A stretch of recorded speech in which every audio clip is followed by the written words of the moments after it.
When you finish writing your story, your new life begins from there.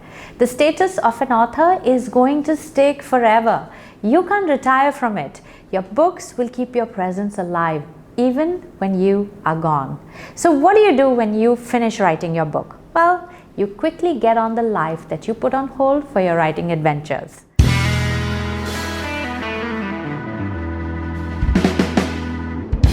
Now, I have mentioned some do's and don'ts on what to do while writing the book, and so you should make a note and write them out so they don't slip your mind and then you learn a lesson the hard way. They are all there in my book, How to Write a Book in 8 Days.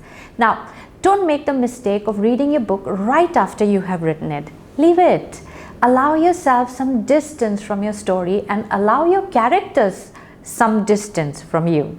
Distance brings clarity and creates a deeper connect in life and the same in your story. Go away, put your mind back in your life and then turn around to see if your story, if your book is still relevant to your life. Allow the characters to learn and grow with the distance. It sounds kind of strange, like in Stranger Things, but when you start to write, you will know the truth of what I'm saying. You will have a greater understanding about your characters. And that is the right time to return to your story after you have had some distance. Now you go back and read it several times over. I would suggest another 3 days break to fully dedicate your time to repair the missing pieces, to add some character to your characters, to realign their backstories, to bring more descriptions, some deeper emotions, and maybe you would also rethink about an alternate start and then an alternate end. Who knows what will happen? Trust me, you will land up making 30 to 40% changes in the writing, in the plot, and the overall character sketch. Be ready for that. Don't give it to someone to read just yet. They will take out so many flaws in your book that you will totally be disheartened and will shelf the book for later.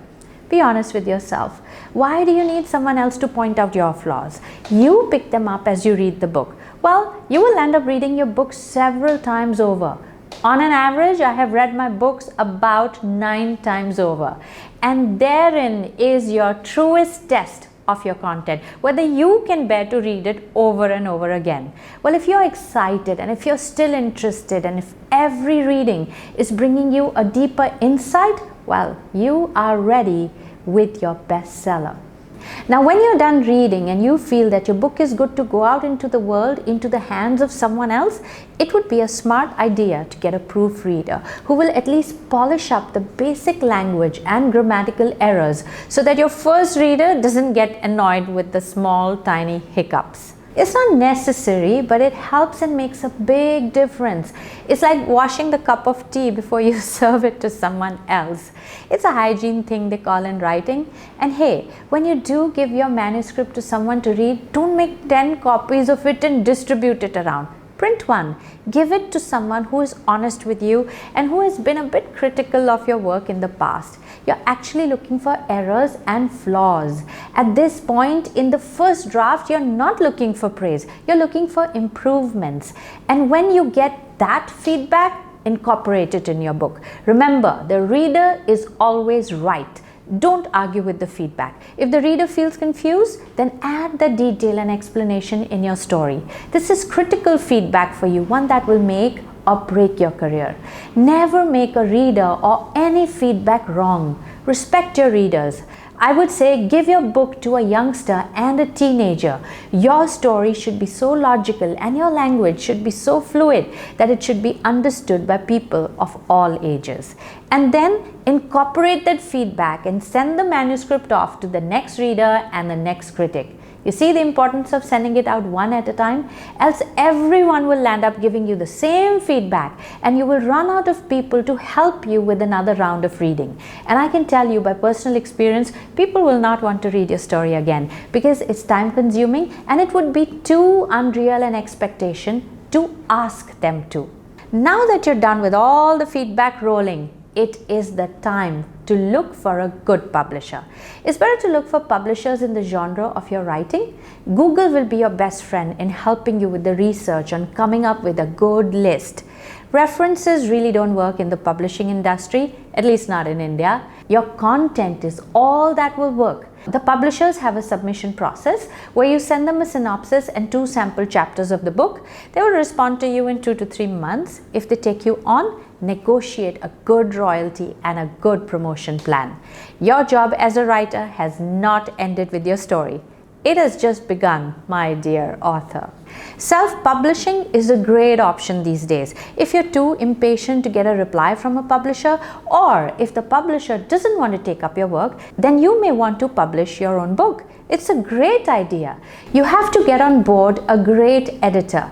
In the playbook of how to write a book in 8 days, I have listed out of all the contacts of the best editors, the illustrators, the publishers, the agents, and everyone you can think of is related with writing a book and promoting it, and it could come in handy for you. And remember, in self-publishing, every single cost is your expense. And so if you believe in your work so strong, you wouldn't mind the investment. It will come back to you multifold eventually. Get a good designer to make a smashing cover for you, and you can get your book ready to publish on Kindle and on online portals. You can start your own shop online, and that is a great plus point. Why? Because you become the driver of the campaign. And believe me, the author is the best person to promote her book. You can make as many posters and videos of your book and run as many ads as you like, but there is no substitute and comparison of an author-led campaign. Get ready, get in shape, and get on a promotion spree. Once your book is written and published, your job has still not ended, dear author. Your job has only begun and will last for as long as your book will live. You need to get on your feet, buy tickets to the whole world, and promote, promote, promote.